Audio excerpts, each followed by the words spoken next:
Ben. All right, I'm back. Everyone's probably like, "Oh, I give up." I give up on the stream. Damn it.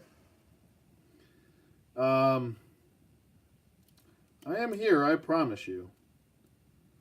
This is another. Yeah, it was a trap. Action figure expert. All right, this is a test to see if I can actually get through this review. All right, this is what's going to happen because this has been going on far too many times as of late. Um, if this stream fails on me again, this will be the fourth stream that's failed on me now. Not just with this review, but with multiple other videos where the screen is freezing. I checked into it and it says that I have Ryzen FiOS, so it shouldn't be an issue. And I just got an upgraded line too. So I think it's what it is. It's peak hours. It's peak hours on YouTube, and I don't want my content. I mean, I understand like peak hours. It's going to happen. I get that whole thing, but and where the hell did my blaster go? Okay, there we go. I get that it's peak hours and whatnot, but I don't want this affecting my content. So if I can get through this review, I'll continue to do live reviews. But if it happens again, I'm more leaning towards the side of stop doing live reviews and just doing edited reviews. And this way, all of the content will get up there. You don't have to wait. The reviews won't be too long. I could do shorter reviews and pump them out faster for you guys. And you won't have these stupid interruptions because YouTube has a peak hour. When those peak hours are going on, there's a lot of traffic going on as far as live streaming stuff. That's the problem, is that everyone's trying to live stream between the hours of 6 p.m. and about 10 p.m. So it's about just past 9 right now. So it should be starting to settle down, but you know, I don't want this affecting my content anymore. It's starting to annoy the hell out of me too. So if I do a live review, it'll be few and far between. And I think I'll just do live hangouts. And then this way, you know, if the hangout goes to crap and my screen freezes again, I can at least, you know, talk and chat with you guys via podcast style as opposed to, you know, the screen freezing while I'm trying to maneuver a figure and show you things. Because it's just not working out lately. I don't know what it is. So, but that's what's going to happen, I think. There's the other guy. And I don't want to have to keep doing this because now I got to go through everything I just went through because I don't want the video to be incomplete, you know? So, but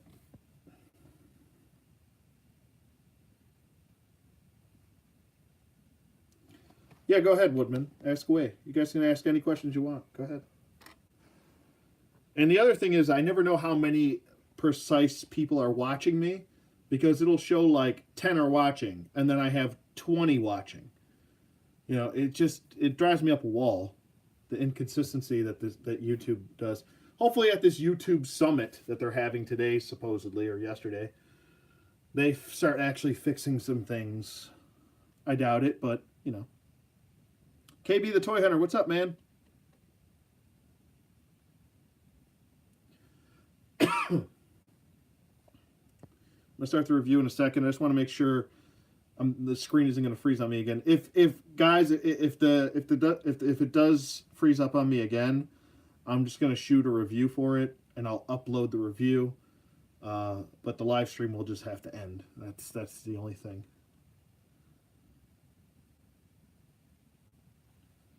No, usually you have to have FiOS already set up in your area. No one's going to come and set up FiOS, because what they have to do is they have to dig up lines and put them in the ground. And they're not just going to go do that for like a couple people. Usually if it's already installed, it'll already be in your area. You just have to check the area that you're in. My area, I had it, so I was lucky when I bought the house that I did.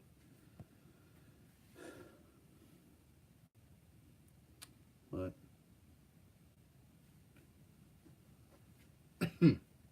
all right, so we've got the JumpTrooper here. I believe I have his packaging, maybe? Yes, I do. Here's his packaging. I know you guys are probably like, oh, great packaging. But there's his packaging in case people are inquiring about it. Get him out of the way. Get him out of the way. We'll get this out of the way. All right, so we've got Star Wars on the top, blah, blah, blah, blah, blah. Same red and black packaging that we've had since The Force Awakens, for God's sake. And I wish they would do something and change it. You know, a blue, a green, anything else besides red and black would suffice for me. Here we have a picture of the JumpTrooper.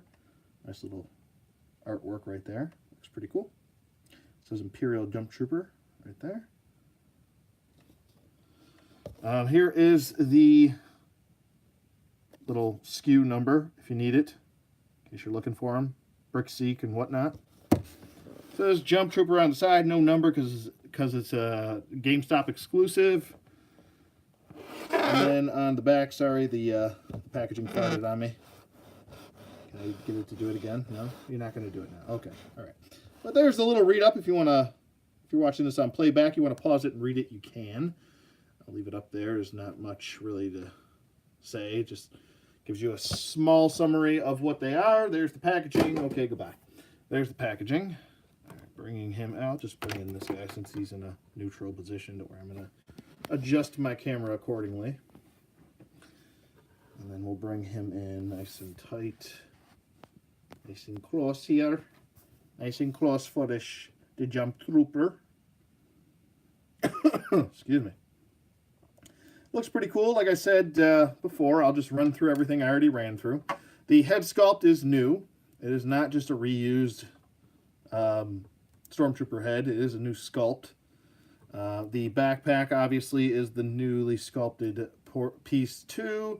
These lines do connect into the front of the mask. You can depeg them from the backpack. I think that's actually how he came in packaging. Those are depegged. You can depeg those. At least on mine they were. The shoulder armor is a new sculpt as well. So you have that. You have his nice little mohawk, his nice little yellow stripe going down his back. Going down to his back, excuse me. Nice little yellow dots right there. We've got some black right here. Some black paint right there. Got some gray paint right here for his design for the JumpTrooper. So a nice little differentiation there between the regular Trooper and the JumpTrooper. We'll get to size comparisons and comparisons in a little bit. Got some nice little blue for the vents on his mask. The mouth portion is a little bit more closed as opposed to a regular Stormtrooper. And you can see a little bit of the yellow for the little bit of the front of the helmet. Got some gray and black vents for the side of the cheek. And then we got a little bit of gray paint on this side, and it mirrors on the other side. Like I said, you got a white shoulder armor right here. You have yellow shoulder armor right here, and the Imperial logo looks to be pretty decently done on each side. I think the white version looks a little bit more crisp. And then the coup de grace here.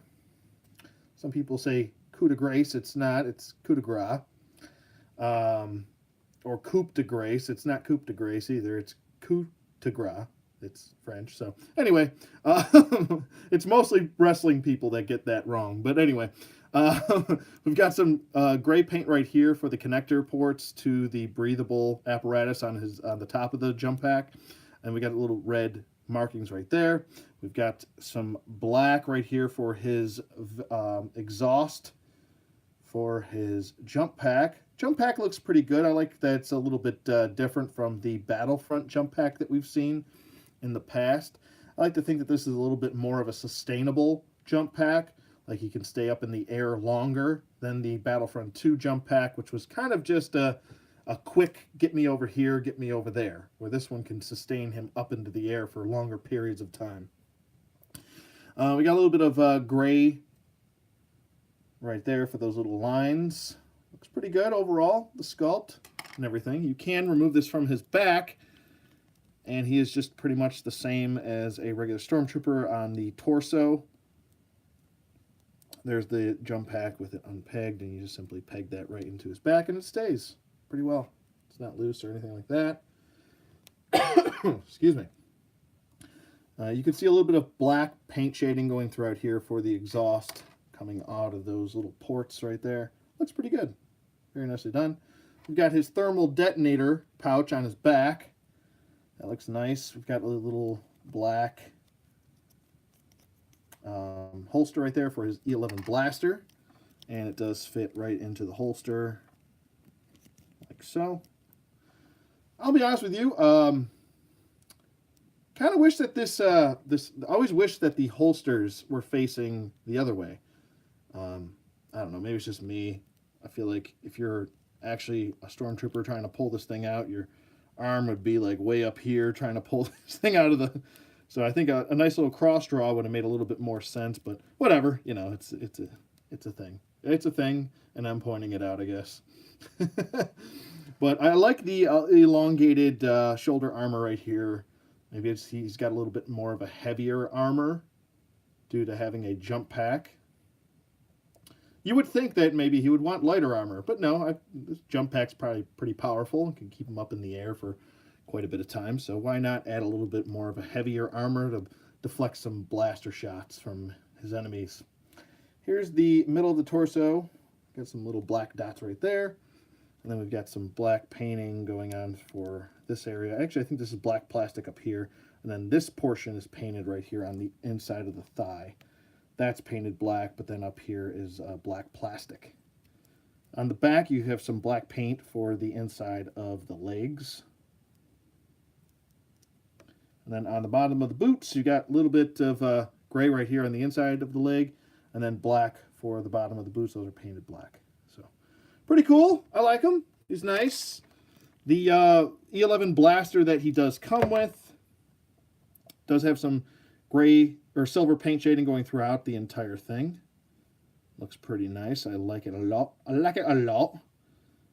Gives off that little bit of extra specialness. Specialness is not a word, but I'm making it a word today. But a little bit more of an exclusivity, that is a word, to the character, making him look a little bit more professional, like he's been through some battles and whatnot. But he looks pretty cool. I really do like his overall design. I like the tubes. The tubes do not get stressed out by sitting in this position for too long. They're actually kind of sculpted that way. So that's nice. That's really nice. But as far as his articulation does go, and this is where I left off last time before I was so rudely interrupted by shitty internet and shitty YouTube.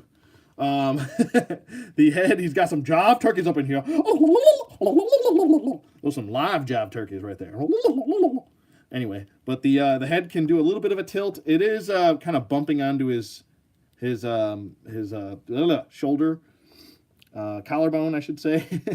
But he can do the wiggles a little bit. He can turn his head side to side. He cannot do a full 360 rotation because you're going to put a lot of stress on these hoses right there. The arms can go up, and that's maxed out right there for even a regular Stormtrooper. So this is a pliable plastic for these shoulder pads right here. So you won't have any issue with them hindering anything, any sort of articulation or range of motion. The arm can do a full 360 rotation if you need it to. A double jointed elbow, which is one of the better double jointed elbows, I have to say. There's a little bit of hindering there by the bicep armor right there, but it's not a big deal. And then over here we have a hand joint which goes back and forth on a hinge, and then you can swivel it. This side, the hinge goes up and down for that pistol style shooting, so he can look down the sights very well of his gun. I must say the Stormtroopers are some of the best as far as range of motion, getting them to two-hand a gun and look down the sights. I'll say they're some of the best in the line. He can crunch back, he can crunch forward, he can pivot side to side, he can swivel, which is nice. He can do the splits, that's about it. Not that you would have a Stormtrooper doing Van Damme's anytime here or there, but you can do it. To get his leg to go fully extended, you kind of have to twist the upper thigh a little bit to kind of kick it out, because it doesn't want to rub up against this, but that's just the way the armor is designed and kind of the clearance with the legs, not really much you can do there. Upper thigh swivel, which is very tight on mine. A double jointed knee. Right there's a good extension right there. Leg, the foot can go forward, point the toe, points the heel, and it is on a ratchet. Like I said, it's not really my favorite to have the ankle joints on a ratchet. I understand on certain figures it makes sense, like Transformers, but for a Black Series figure, I feel like having ratchets and an ankle kind of messes up the flow of the figure. You don't get that perfect stance that you need to. And then he does have an ankle pivot and 2 peg holes at the bottom of his feet, and that is his articulation. So, pretty cool. He's a nice figure. There's not really all that much to be said about him. I'm going to bring him back in here in a second with his buddy. And we'll just get him into kind of like a neutral standing pose. See? He's kind of hiked forward. But anyway, you get the drift here. As I should say, the drift. Overall, a very enjoyable figure. I'm going to get some other figures in here for some comparisons. Let me just, hopefully he doesn't fall over while I go get some figures. And then we will chat it up after the review is all done. We'll hang out and chat for a little bit. And actually, let me get him out of here. We'll get him in a neutral pose. Then we'll do, first I want to do Stormtrooper comparisons, which I will do. So I got to go grab a couple of Stormtroopers. I'm pretty sure I have every Stormtrooper, every variation. So give me a second. I'll go grab them. I came unprepared for class, so I didn't bring all my Stormtroopers up here. So bear with me. I will be right back. In uno momento, por favor, señor and señorita.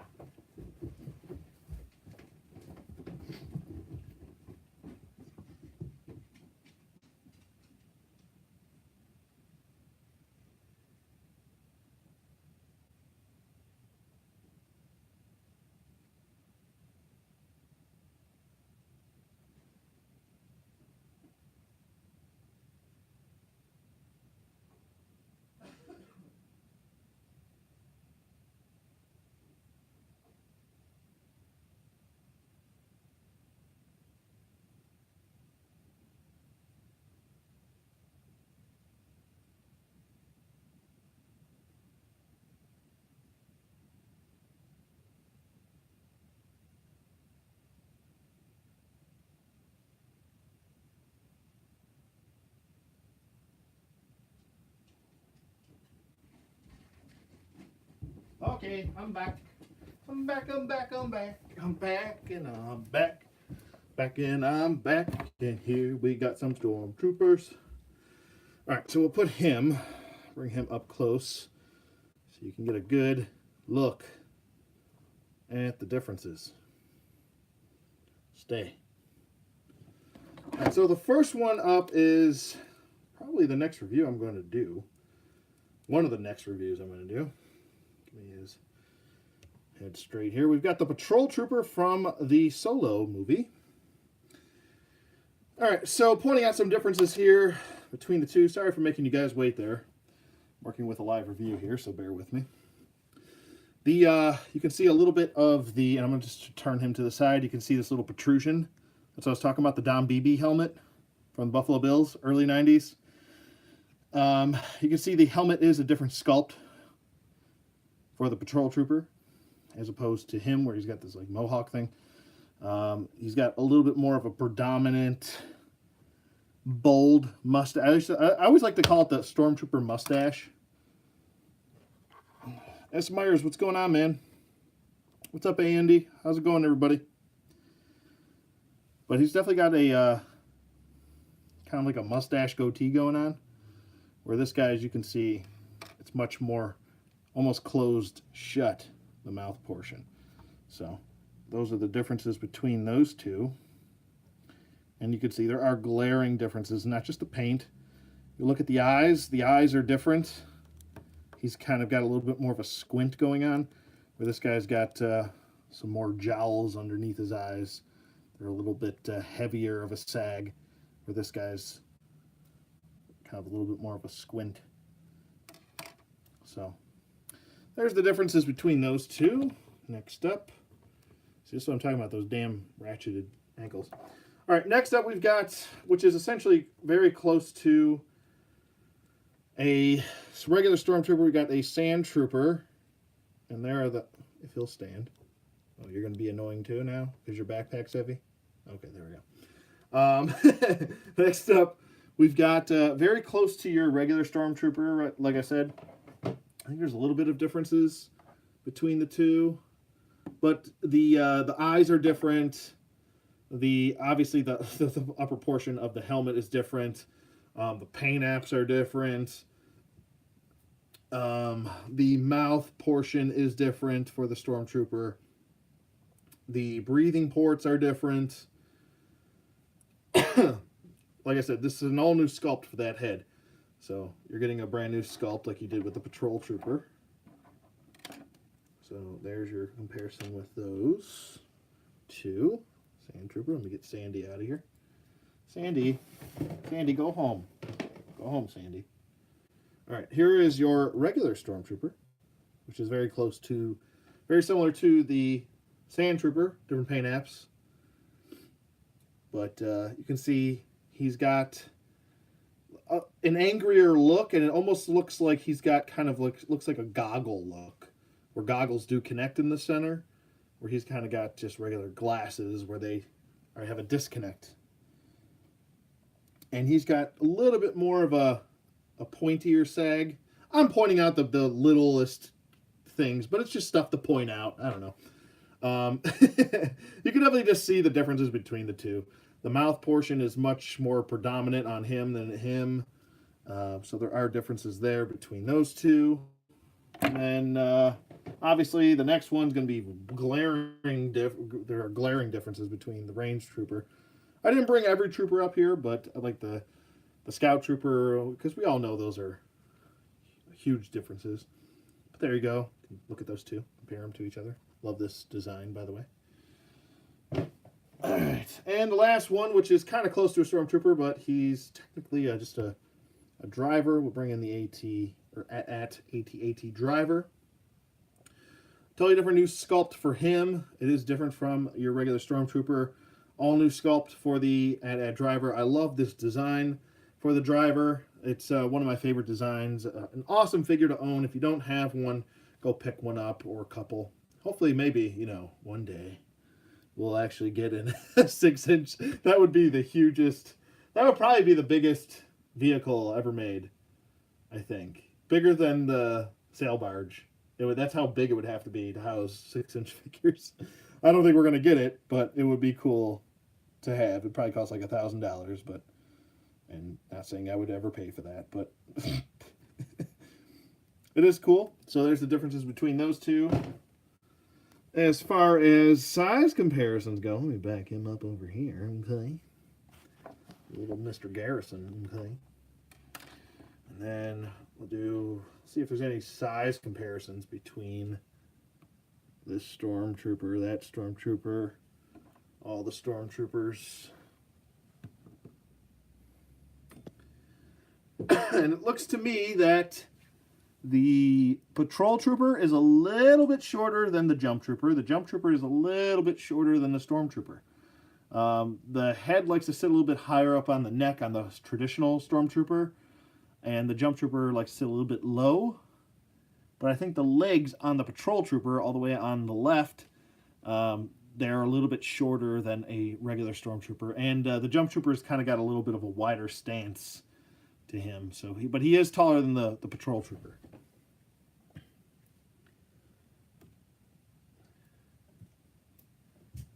I think this guy might be the tallest of the troopers.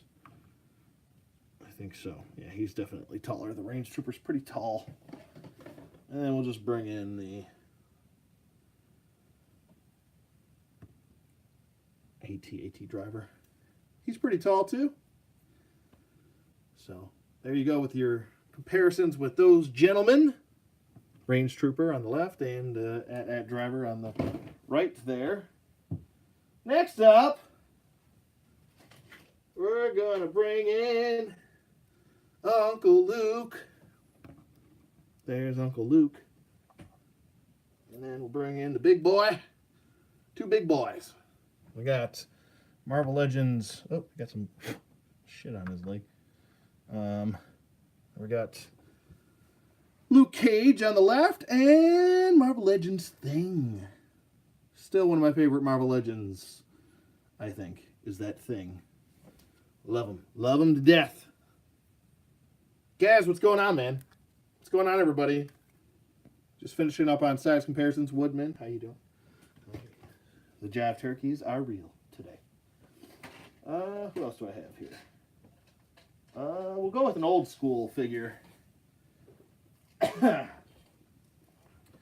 with an old schooly figure. Get over here, you. Ah. We'll go with the old Toy Biz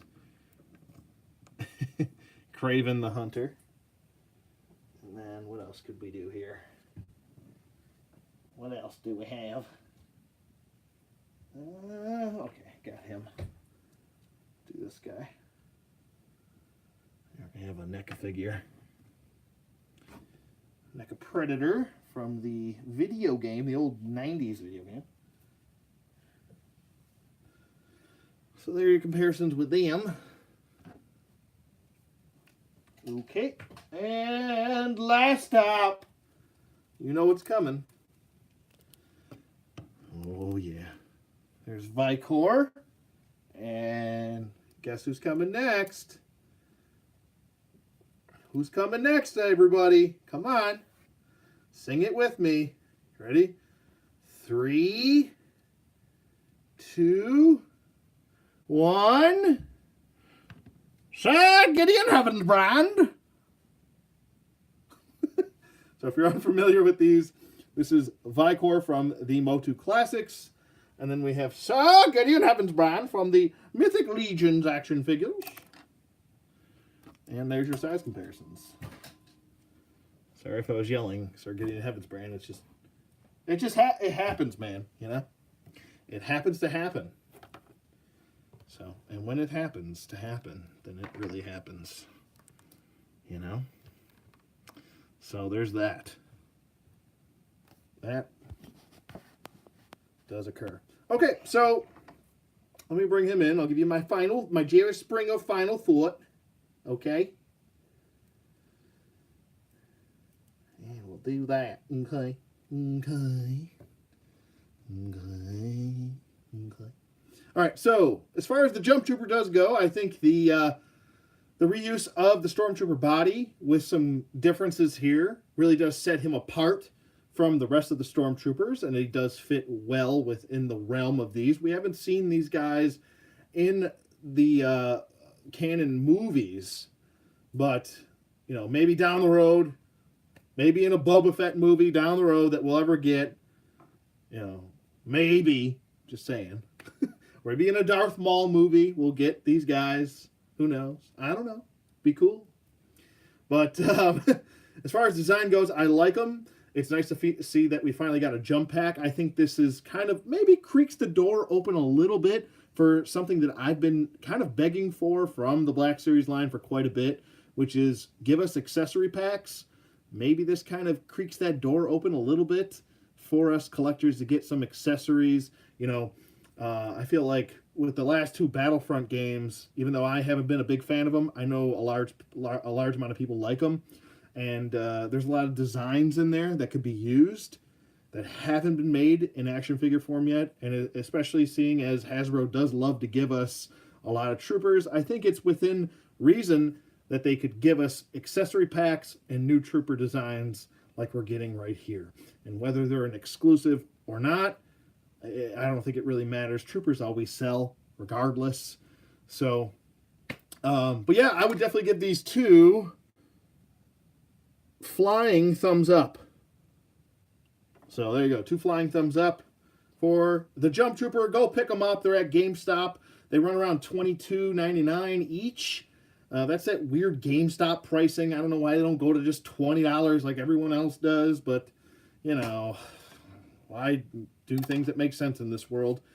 But they are GameStop exclusive. Like I said, $22.99. I'm pretty sure you can pick them up on their website. I checked today, and they are still available. Unless they sold out today, I don't know, but they should be up there. If you want to save on shipping, you can actually get them shipped to the store, which I had a whole story about that on the unboxing for these guys. If you guys want to check that out, you can. But yeah, that's it for the Jump Trooper. If you guys have any questions, this is the time at the live review where I like to take your questions, comments, concerns. If you guys want to show me something extra about the figures that I can show you with that I didn't show you during the review process here, then be more than happy to help you out. But let me say hi to everybody because I didn't want to be rude. Action Figure Expert, how's it going? Woodman, how you doing? KB, the Toy Hunter, hello and welcome. A Indy, always good to see you drop by, bro. S. Myers, what's up? Gaz, as always, brother. Don't worry, I'm still waiting on your figure to come in the mail so I can start making him.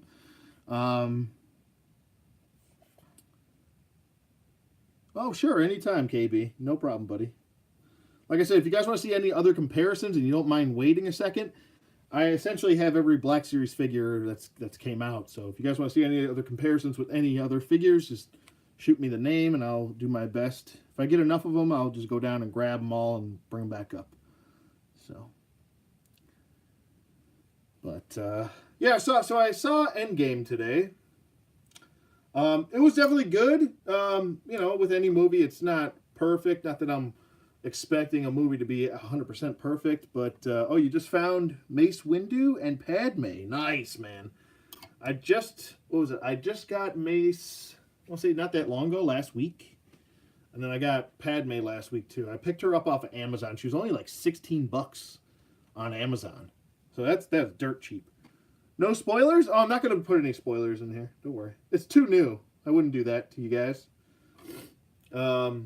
It's good. You know, no movie is perfect, and I don't ever expect a movie to really be perfect. There's movies that are close to being perfect, but I guess it all depends on, you know, your subjective term on perfect. You know, some movies, some people think are perfect, and there's nothing wrong with that.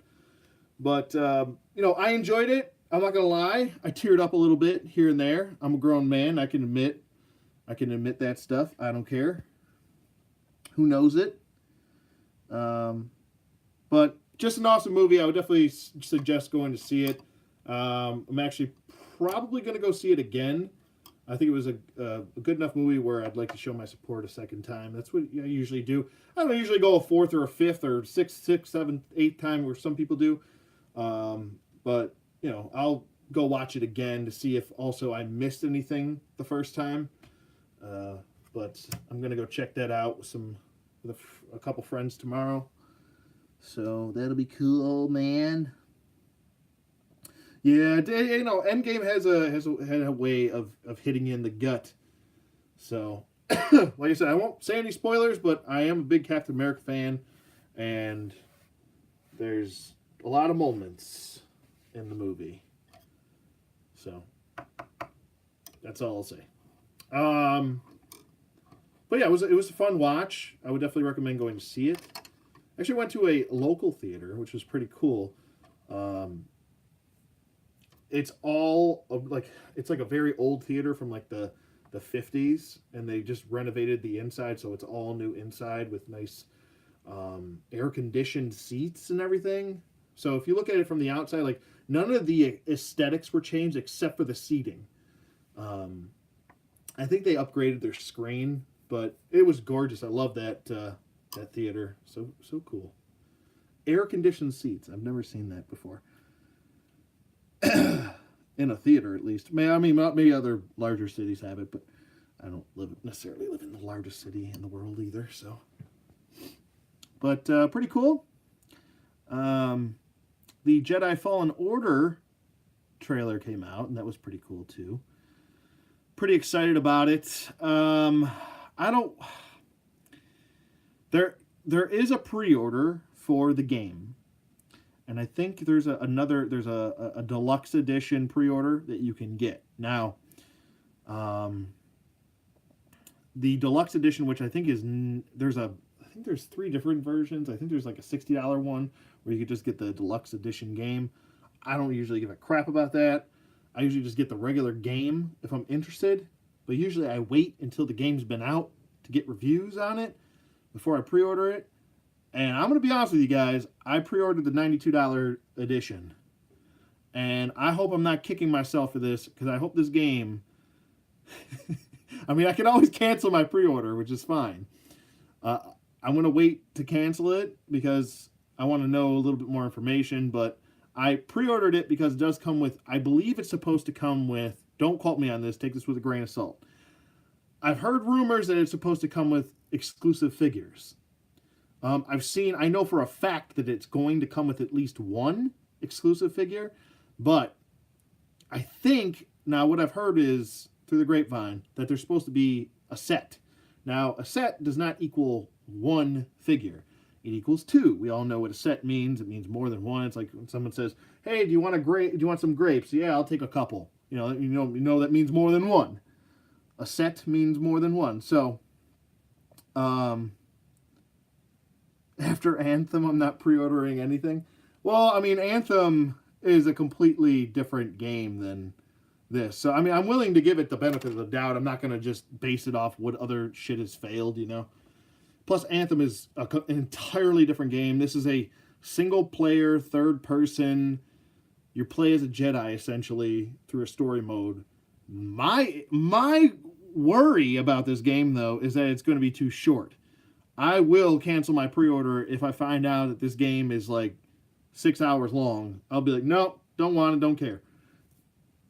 If it should be around, I think, with modern technology, I feel like this game should be around 12 hours long as far as gameplay goes. Because if you look at the old Force Unleashed game, that was 8 hours long, and then it was an extra 2 hours for the DLC. That was about 10 hours. So I feel like a game that came out back in the old Xbox 360 days, I say old, like it was old, but a game that came out during Xbox 360, second was short. Yeah, the second was short. The first one was about 10 hours long with the DLC.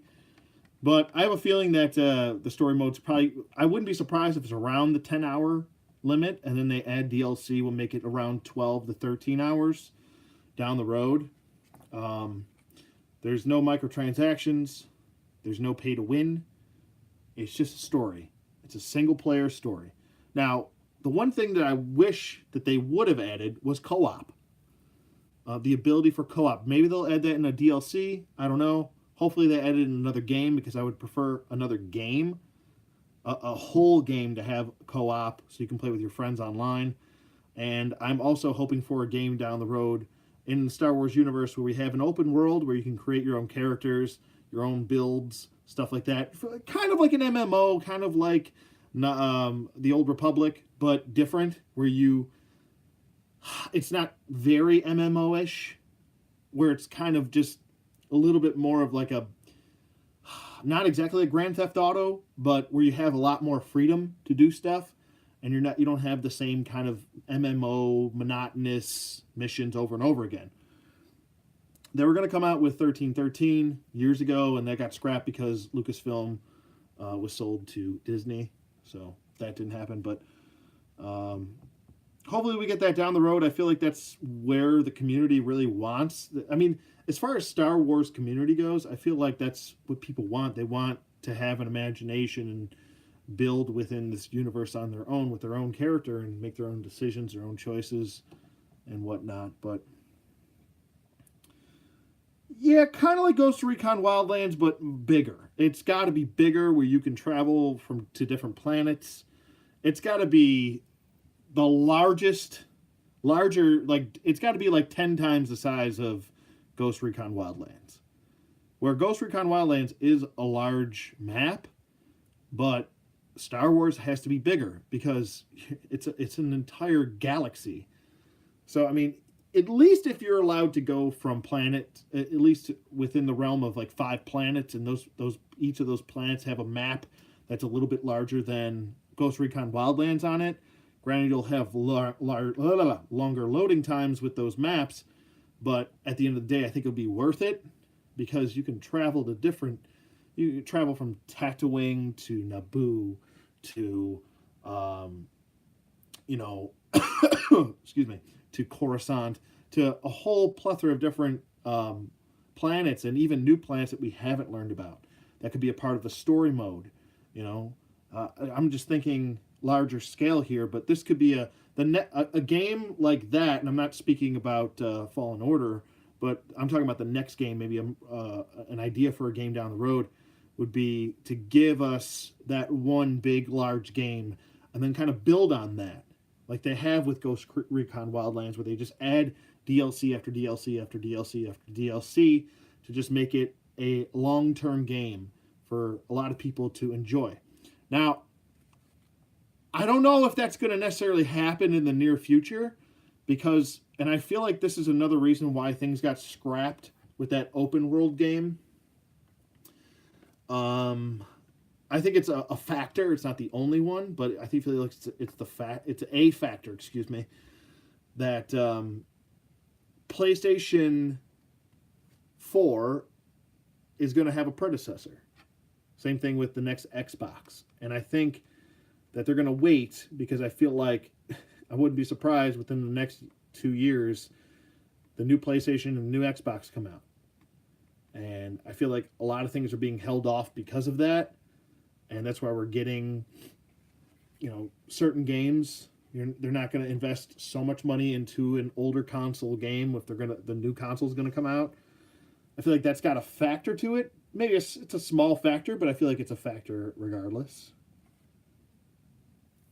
Stargate SG-1 game would be insane. Oh, yeah.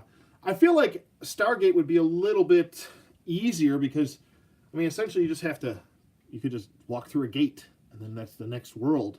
So I feel like loading times would be easier on you as opposed to flying in a ship and going to the next world, or, whatever. But I feel like the next Star Wars game's got to be larger on a grandiose scale. Like you can buy your own, essentially what I'd like to see is, like I said, kind of Grand Theft Auto-esque where you can buy your own specific ship with a warp drive or a hyperdrive. It's not warp drive.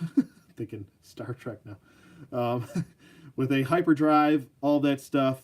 You can buy cruisers, you can buy a house, you can buy stuff like that. Or if you're working for the Empire, you essentially just could use all of their stuff. Like if you're a stormtrooper or whatever, if you're like a smuggler, like different classes, similar like I said to Old Republic, but you have those classes and have the choice of living, whether it's for the Imperials, for the Sith, for the Jedi, for as a smuggler, as a bounty hunter, as I'll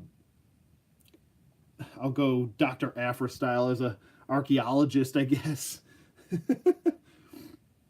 But it'd be cool to kind of build your own crew. You could play co-op in it.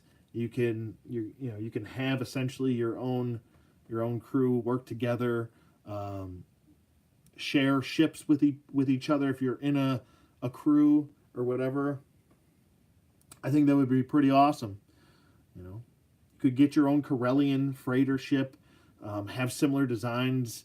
Not exactly the same thing as a Millennium Falcon because that's kind of iconic to Han Solo. But, you could have, there's tons of other different Corellian freighter designs that are out there that I think would be cool if you could do something like that where it's got the space for your whole team to go on. And I just think on a grandiose scale, that's what you would do for the next Star Wars game. And that's a game that I'm pretty sure everyone will want.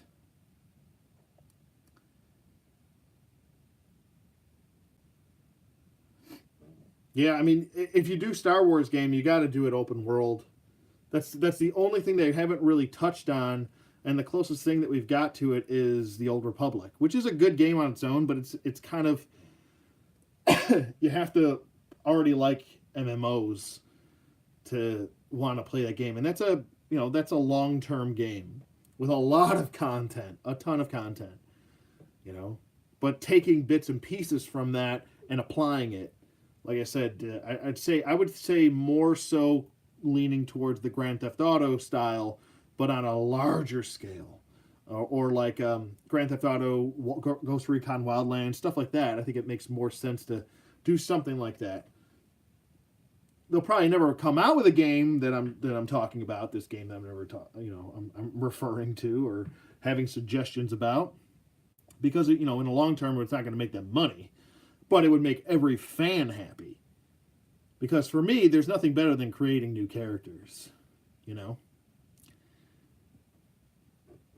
I had an idea for a video game to where you could create characters, right? And when you create a character and then you create a new one, and that old created character has its own like saved hard drive, and you can play as that character, but when that character's away, you can't, you don't see that character. Well, I had an idea that, let's say you create one character and he's within, you're on Tatooine, right? Your base, your hub base is Mos Eisley Cantina, right? Once you create a character, he's ingrained within that world. So when you make a new character, that new character could run into the old character that you've already created. Like he's kind of like an AI now, too. So, but you can also play as the old one. So it's kind of like, instead of having separate different hubs for your creative character, it's like your creative character is always in there, no matter how many you make. So it'd just be like, you could interact with your own creative character. I don't know. It's just an idea for something different to do, because we see so much of the same in video games nowadays. It's like, it'd be cool if they just did something little like that, where it's kind of like, oh my God, that's so cool. I can make another character and have him interact with my other creative character.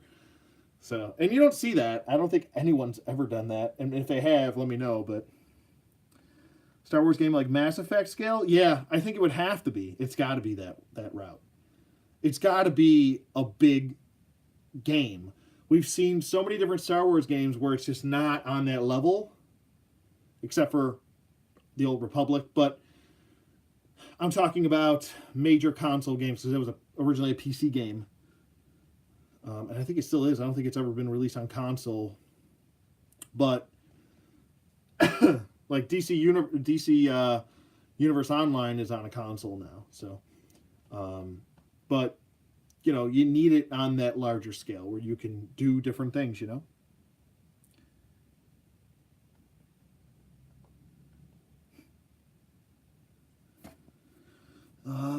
Given the sales success they had with the first Battlefront, it's possible they had tried to offer something like this. Seems like their appetite. Yeah, there is an appetite for it. See, the problem is that EA is the problem, I think. EA, because I think they have the, when did they get, they got it, I think they got the license for video games from 2014 or 2015. And they got it for 10 years. So we still have another, 6 years with EA. EA likes to put the kibosh on a lot of shit, and that's the problem, is that EA doesn't like to put a lot of money into they like to pump out a lot of fledgling games and not care about them. I feel like, if George Lucas never sold Star Wars to Disney, you'd still have LucasArts, right? Even though LucasArts was kind of going under, I feel like you'd still have it, because George Lucas is, he's a stubborn guy. When he wants something, he wants it, and he had the money to do it. There'd still be LucasArts, which made all those Star Wars games that we essentially liked. I feel like this game would have been made. 1313 would have came out, and it would have been something different, and then they could have progressed and evolved through 1313. And that was the cool thing, and this is another, I guess I'm kind of segueing into a little bit of a rant here. so bear with me. So there's no incentive for innovation. Yeah, you essentially have to. Yeah, you have to pay. Yeah. I'm going to go into a little bit of a rant here, and that's kind of a little of a discussion slash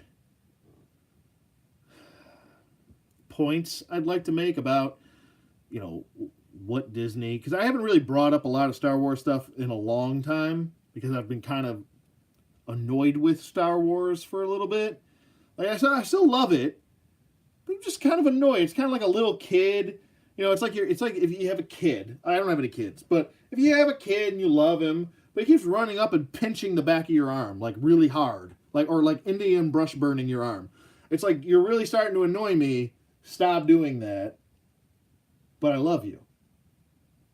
And you like yell at him, and you're like, stop. You're like, and he cries, and you're like, well, you upset me. I have to, discipline you, and you try to explain it to him. That's kind of what like Disney is with me. I love Star Wars. I don't really give a shit about Disney. I don't give a crap about Disney. I love Star Wars. It's something I grew up with, something I'm, passionate about. But lately, it's just been annoying the shit out of me. So I just kind of tuned it out for a little bit. And then, when we get cool figures like this coming out, let me get him a little bit closer here. A little closer here. Oh, don't bump your brother over there, bud. But when we get cool stuff like this, like new figures, it does bring me back in. And, as far as the new trilogy stuff goes, I simply don't care. You could tell they're playing damage control, but I've had this thought in my head. I'm like, what if Lucas never sold? We would have gotten something different. And I feel like the fans, while they have crapped on a lot of what George Lucas did, and I feel like that might have been the fans shooting themselves in the foot. And I'm speaking about the fans. I'm not talking about, anybody in specifically. I'm talking the fans, like, those large part of fans that kind of harass the shit out of people when it's essentially just a movie at the end of the day. When they do stupid shit like that, ignorant stuff like that. Like what was it, the guy that played Jar Jar Binks, Ahmed Best. Like they're sending him death threats and stuff like that. And what was it, recently George Lucas came out and said, Jar Jar Binks is my favorite character of all time. And you could tell there's reasons why he said that. I don't think that's actually the truth. But he also said after that Ahmed Best is one of his favorite performers that he's ever worked with. And, it was a difficult thing for him to go through and deal with, and especially bringing that character to life, blah, blah, blah, all this stuff. And, I gotta commend George Lucas for a lot of stuff that he's done that people hate, and sticking to his guns and giving people his vision, not what they want to see. And that's the problem that you're running into now, is that Disney's giving you what they think you want, as opposed to just giving you something new and fresh. It's just, Disney is essentially just fan servicing the shit out of you. And fan servicing goes only so far, and so does nostalgia. While nostalgia is cool, it's kind of just a quick cash-in. You think it's cool, and then when you think about it for a little while, you're like, oh, episode 7 was essentially just another movie I've already seen. Those sons of bitches pulled the wool over my eyes. And when you think about it, like, there's not really that much of a story to be told between the new characters. Like, it's not even the same style as Star Wars used to be. Like, you've got Marvel jokes in the middle of a Star Wars story, where Star Wars has never been like that. Star Wars kind of had its own style of humor. It didn't really have that Marvel style of humor, and you could see it in The Last Jedi and in Episode 7, where it's kind of like, this is stuff I've already seen before. Whether it's the humor, whether it's the way it's shot, whether it's the way the story's written, whether it's the acting, it's essentially the same thing. And where I'm going with this is, there's a point. If Lucas still had Star Wars in his back pocket. Or, even better, if, let's say Lucas sold it, I feel like he should have been the guy to direct 7, 8, 9. He already had stories written for 7. He already had characters written for 7. He gave them to Disney, and Disney said, you know what they did? They took them, ripped them up, burned them, threw them in the fucking trash can. They don't care. They're going to do their thing regardless. And, Lucas said what he had to say about it. And yeah, I still have to respect the guy. Did he necessarily make all the best decisions in the past with a lot of Star Wars films? No. But it's not anyone else's film, really, to make besides George. It's essentially George's universe. Whether he sold it or not, we're always going to know that George Lucas created Star Wars. So why wouldn't you have the guy that created Star Wars direct 7, 8, 9? So at least we would get, that's the one thing. Whether I didn't like a Star Wars film in the past, I still respected it because it was different every time. You knew every single movie you were going to get something different. And you did. You got something different with the prequels, and people shat on it because it wasn't the original trilogy. But it wasn't meant to be the original trilogy. It was meant to be its own thing and tell a story that was different. Even the character designs were different. The ships were different. The planets were different. Everything was different. Sure, it's within the same universe, so it's going to be similar, and there's going to be poetry there within the storylines. Sure, it's going to be mirroring back and forth, but essentially, story is completely different. So I have to commend him for that. Where Disney is just kind of giving us the same old shit. It's like I'm begging Disney to make me care. I simply don't. That's just kind of my little rant, I guess. I still think they dropped the ball. And there's nothing wrong with bringing in new directors. That's fine. But I feel like when you're messing around with the Skywalker saga, you want the guy that's got a grasp on where maybe it should go. And that's George. So, you could do an all-new trilogy with a all-new director after, or prequels. You could do whatever you want. Old Republic. Knights of the Old Republic. All that stuff that came way before. 2,000 years before Episode 4, Or Episode 1, excuse me. You can go that route because there's more to play with there for a new director.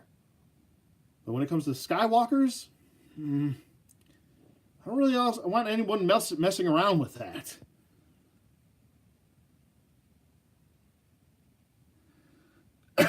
Lucasfilm had no roadmap for this trilogy.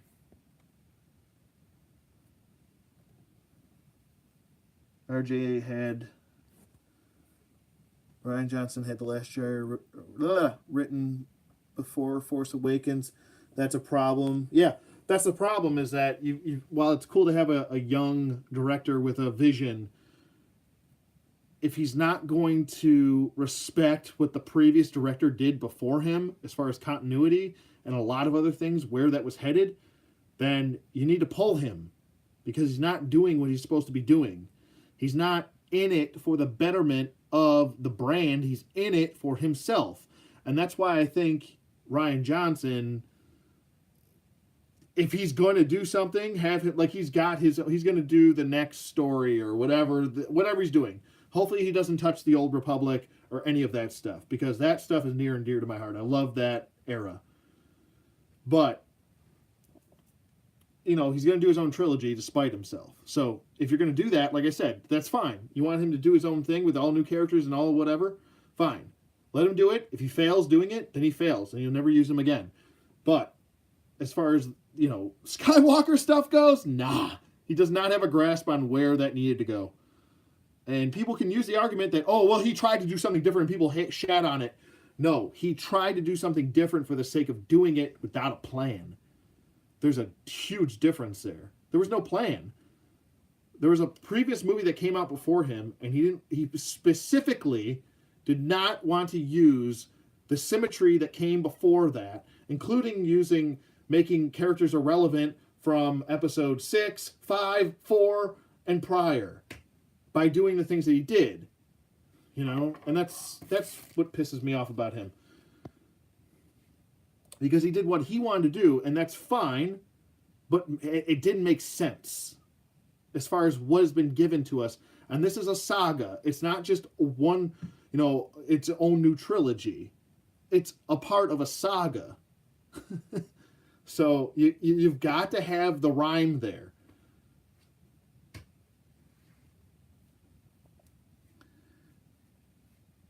Yeah, I agree, Gaz. They didn't have a plan. They didn't, and George offered his advice, and they were like, no, thank you. And now that's why they're in the shit that they're in, because you should have taken the guy's advice.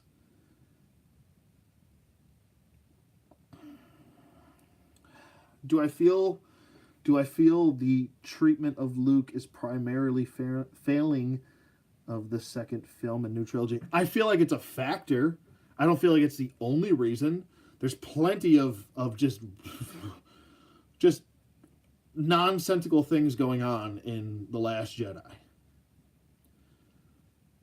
They essentially, even the name The Last Jedi takes away from everything that's been established as an important factor in this universe prior. Made the Jedi irrelevant.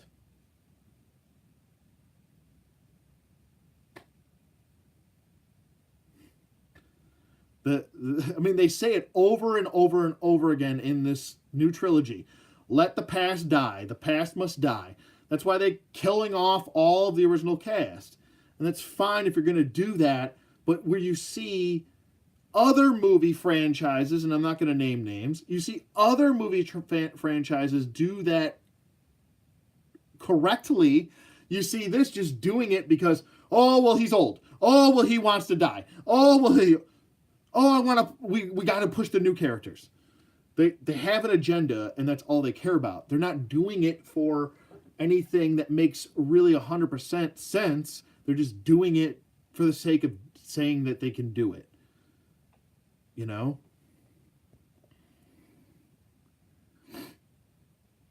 But yeah, I think that it's a large... I mean, Luke is my favorite character in Star Wars, period. And I fell in love with the character when I first saw... My first film that I ever saw from Star Wars was The Return of the Jedi. And that was my first film. And I know there's a lot of people that are like, a lot of mouth breathers out there. They go, the Return of the Jedi, like the first half is cool, and you got a bunch of teddy bears. I'm like, okay, great. Thanks for the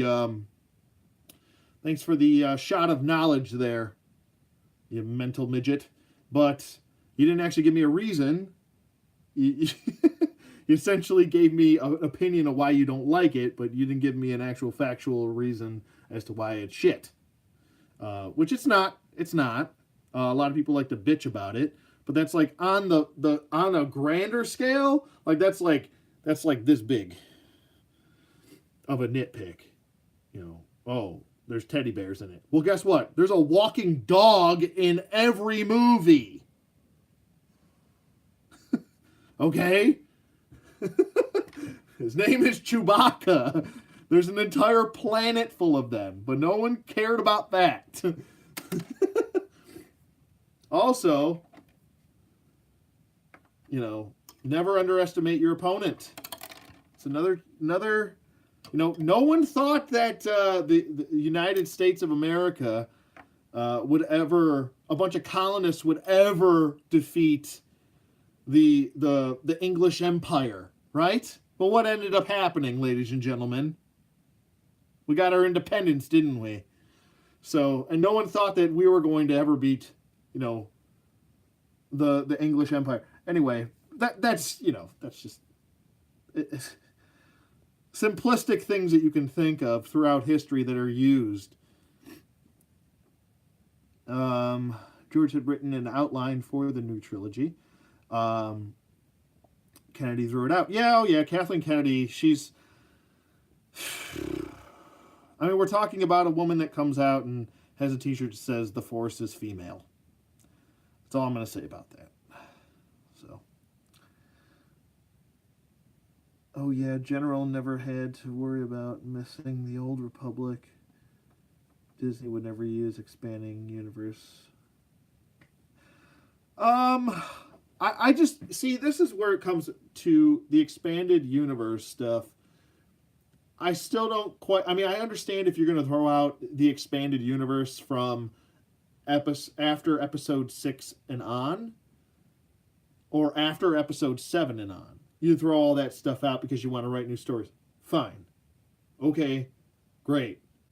But to me, everything that happened between episode 6 and up to 7 should still be canon. Everything before that, the Old Republic, Knights of the Old Republic, all that stuff, there's no reason why that can't exist. And it's just, it's Disney wanting to do things for the sake of doing them. And when they don't, and you'll notice this, Disney, with a lot of different franchises they've bought and failed on, when something doesn't go their way, they take their ball and they go home. Oh, you don't like this? Well, no more. That's why they've came out and they've even recently said, oh, you don't like what we did with The Last Jedi? Well, guess what? After episode 9, no more. No more Skywalkers. That's it. That's what they do. They're like a little kid. So, you'll see that in pro wrestling a lot. I'm used to it. If I wasn't used to it, I'd probably be bitching a lot more about it. But you see it with pro wrestling and Vince McMahon all the time. You don't like it? Okay, fine. We'll do something totally different and just to do it to annoy you. And that's it. No more. That's what he does all the time. Return of the Jedi is my favorite OG trilogy film. Mine too. Still my favorite. I don't care what anyone thinks. I love episode 1, and I could care less what people think about me for it. Don't care. It's what I like. So, I don't know. I just never really gave a shit about what anyone thinks about me. Like-minded people are like-minded people, and that's fine with me, And the people that don't think like me, perfectly fine.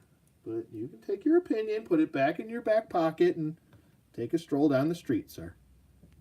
Take a stroll down the street. So, and a lot of people shit on episode 1. I'm like, oh my God. Well, they're talking about trade disputes and, oh, it's political. And it's part of building. You have to build the story. You can't just come out with lightsabers and that's your story. You do have to have it make sense now. Just saying. So, especially because you had to see the build to the Clone Wars. Now, granted, some scenes are longer than they need to be. And I'm still convinced that Jar Jar Binks was supposed to be a bigger story than he actually was. I'm believing in the hype a little bit about how he was supposed to end up being a big reveal to a Sith Lord and a pupil under Sidious. I'm kind of a little bit on that bandwagon because I think it would have made for a huge reveal. Because come episode 2, instead of having Count Dooku, you had, obviously he would have gone by a different name. It wouldn't be Darth Jar Jar. But, the deceit, the out of nowhere, people would never expected him to be a big bad. And it could have made it interesting. People just shat on it so much. George was probably like, you know what? We tried it. It didn't work. We got to do something else. So, Jedi is severely underrated amongst the prequels. I think Revenge of the Sith is the best. Well, because there's so much. There's so much going on in Revenge of the Sith. It's the culmination of everything, and you see Anakin at his peak. You see Obi-Wan at his peak. You see Sidious at his peak. Yoda. Everyone's at their peak, and then after this, you know where it goes. You know, you lose all of these cool characters, and it's kind of like a sad thing when you go back and watch it. It's like, oh man, Mace's gonna be gone, and all these cool Jedi are gonna be gone. It's sad. It's kind of sad, you know. It's kind of the till Luke is the end of the Jedi essentially.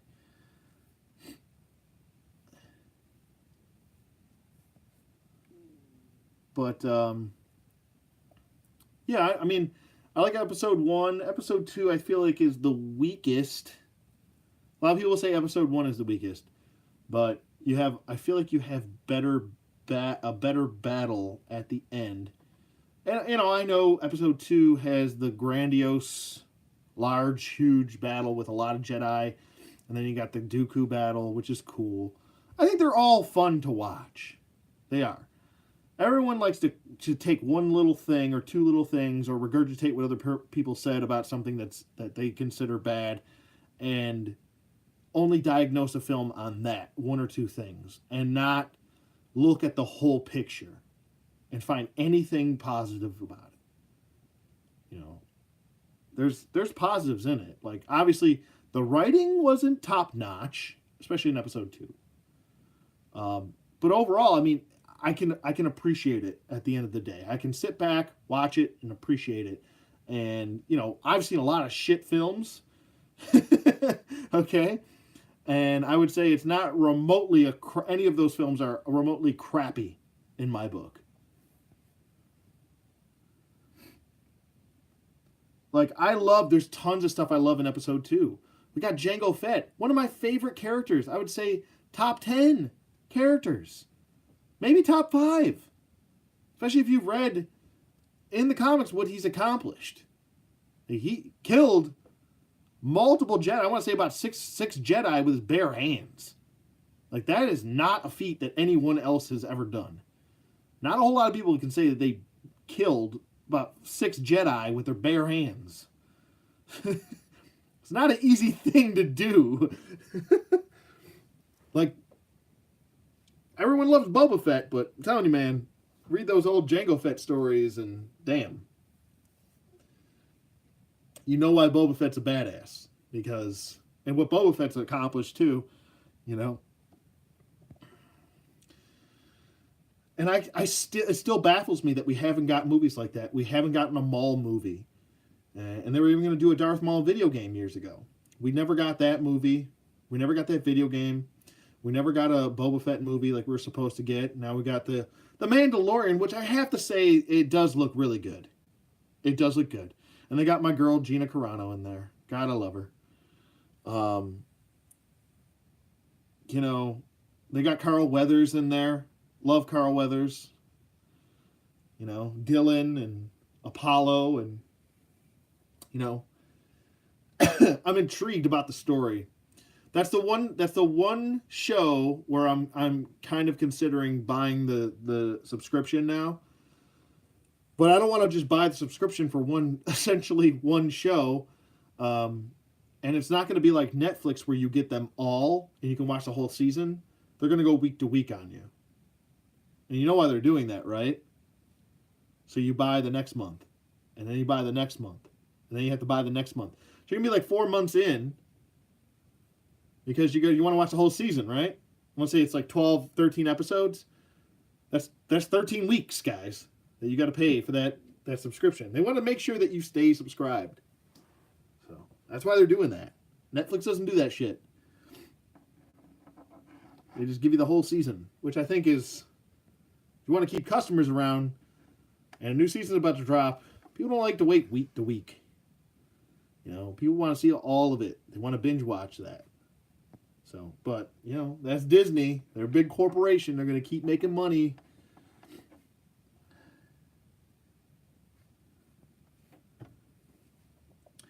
Yes, the prequels, your biggest issue was the dialogue, but enjoy them all at the end of the day.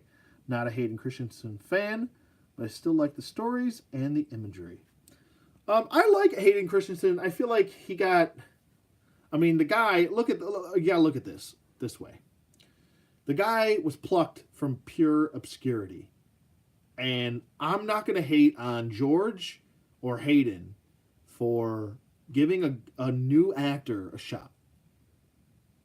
He obviously had the look that he was looking for, that George was looking for.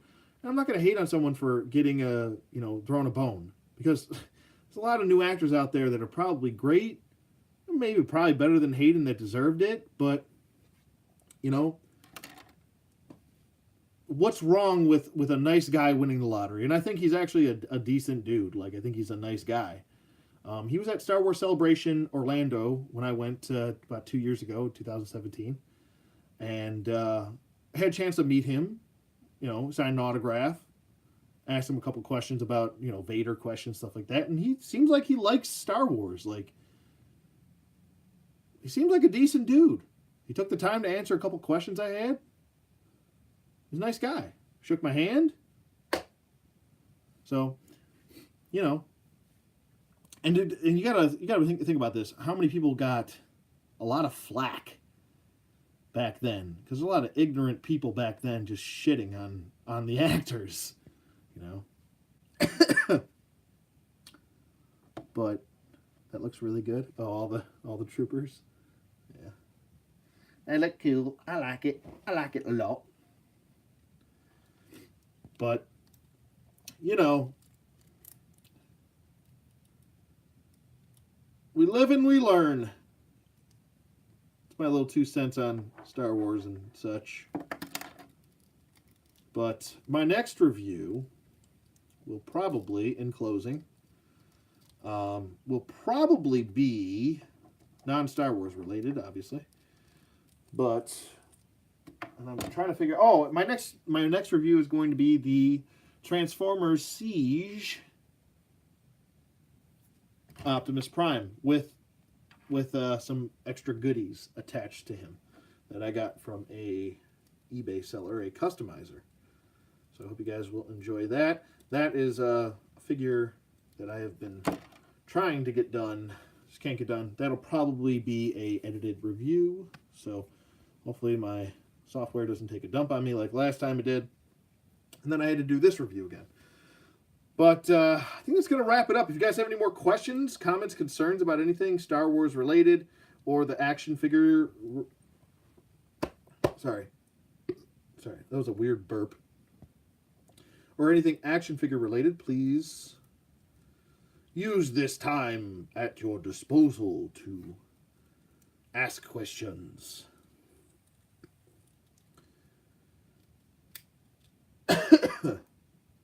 Playing around with my Sandy. Sandy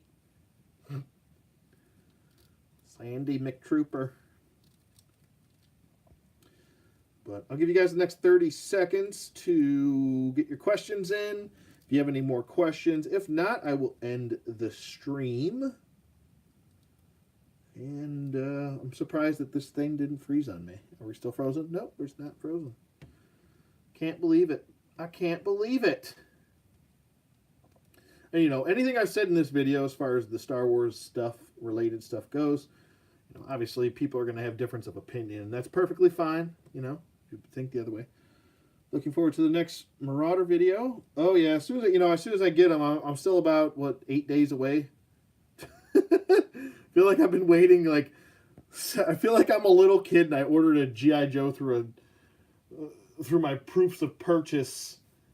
And I'm waiting, what was it, 12 to 13 weeks back then or something like that? Something insane like that.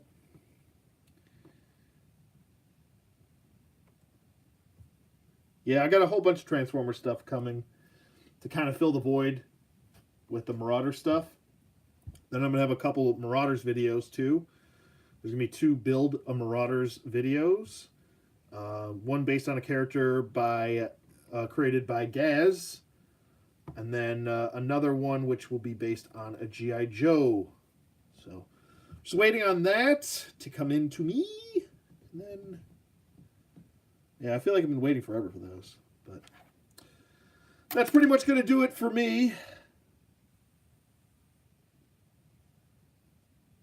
Hinge? Wait, what? Hinge? So his brother?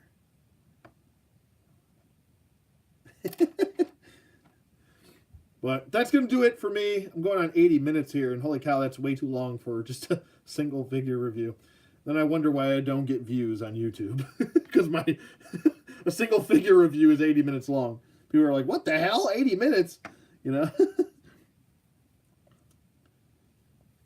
But, yeah, that's going to do it for me. Thank you to everyone for watching. I hope you guys enjoyed this review and discussion that I like to do after the review. It was fun to chat, get some stuff off my chest, talk a little bit about Endgame with no spoilers. And, yeah, you guys have a great night. Enjoy